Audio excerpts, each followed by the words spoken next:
une personne qui, comme vous le savez, noten tam livgam, c'est-à-dire que le goût de la viande ou du lait dans une casserole, il a été falsifié. Étant donné que, par exemple, la poêle pendant 24 heures n'a pas été utilisée, elle est propre, je prends cette poêle de viande, je vais mettre une omelette dessus. Maintenant, une fois que j'ai pris cette omelette, qui a été cuite dans une poêle de viande, je veux la verser dans mon assiette de lait et la manger avec du fromage. C'est permis. Pourquoi? Tu ne l'as pas utilisée pendant 24 heures. Elle est ben yomo, mais elle n'a pas été utilisée. Elle prend un nouveau din, elle prend une nouvelle halakha qui la rendrait éventuellement possible dans ce cas-là. Alors pour Pessah, qu'est-ce qu'on fait? C'est pareil.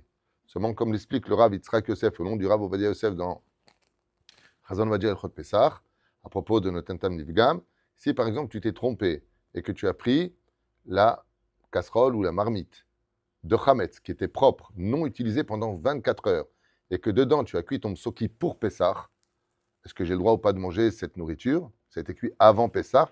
Réponse, oui, absolument. Il n'y a aucun problème. Pourquoi? Noten tam livgam. Ce qui fait que si je me suis trompé, pas les khatrilaïd. Je parlais tout à l'heure avec mon ami Asher Salfati Ayaka, est-ce que c'est un dioun d'année en année? J'ai posé la question à Mourav, il m'a dit, chez Bedi Avad, et là ce matin je lui ai montré, dans le Likut Yosef, il marque Imta, s'il s'est trompé. Pas le faire depuis le début.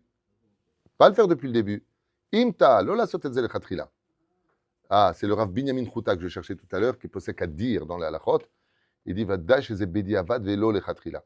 Haemet, je lui dis franchement, au niveau de la halacha, c'est pas très compréhensible. Im notentam livgam mutar, mazé meshane le khatrila bedi avad.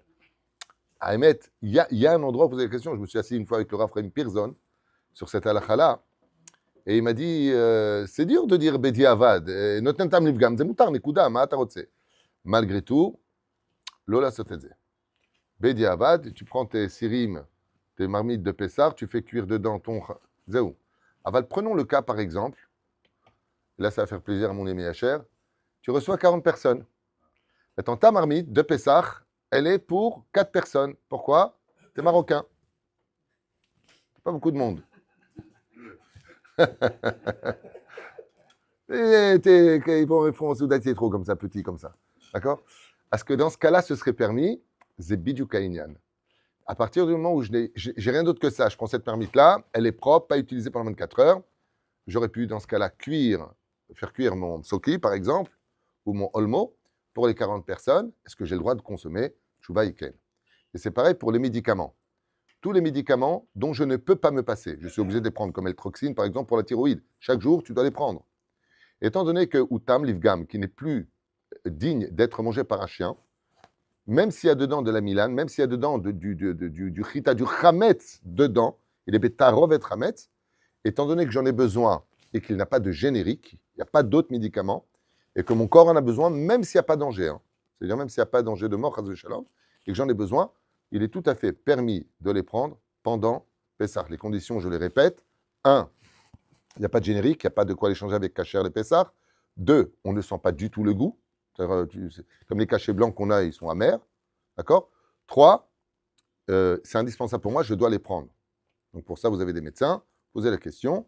Dans ce cas-là, mais si c'est Stam Michouj Be'alma, que la personne Stam elle a un peu mal et qu'elle peut prendre autre chose, elle prendra autre chose. Bezrat Hashem, Mishum Noten Ta'am Livgam. Ken.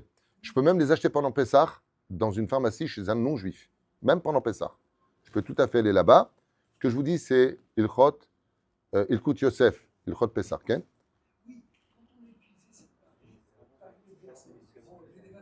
Oui.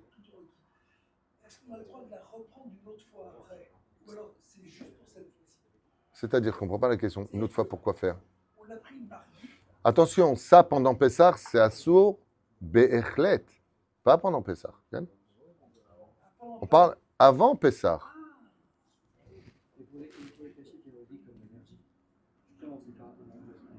Si le goût, si ça a du goût, c'est un problème. Alors, il n'y a pas de problème. Alors, si tu as une crise et que ton corps en souffre, tu as le droit. C'est la suite de la halakha Emet. Il dit chez Kovlo Kol Gufo, ça veut dire qu'on parle ici de tout le corps. Ken, on dirait qu'on est à l'école des fans. Dans le cas où la casserole, on n'est pas certain si elle a été baignée ou pas. On a un doute dessus. Est-ce qu'il y a un statut de baignée ou pas? Malgré tout, si tu as déjà fait dedans, yesh lehakel, mais tu ne mangeras pas directement avec le khalavi dans ce cas-là. Pas directement avec. Ken. Attention, tu vas poser la question à l'Ashkenaz. Assour, Bechlet, Ken. Oui, on met les médicaments qu'on n'a pas besoin pendant Pessah, et je vais tarovet, Chamet, Bal Yerae, Bal Yematse. Ni tu le trouves, donc même si tu ne le vois pas, tu ne dois pas le trouver, ni tu le vois. Ce sont les deux interdits d'Oraïta, Bal Yematse, Bal Yerae. C'est pour ça que même celui qui a du Chamet, il doit le couvrir pour ne pas qu'il le voie. Des photos de pizza. Qu'est-ce que tu fais avec des photos de pizza à la maison? Dans ton travail. Chez la Tova Emet, En Beze Isur Amiti, parce que ce n'est pas du Chametz, c'est une photo. Baruch Adonai Leolam, Amen Amen.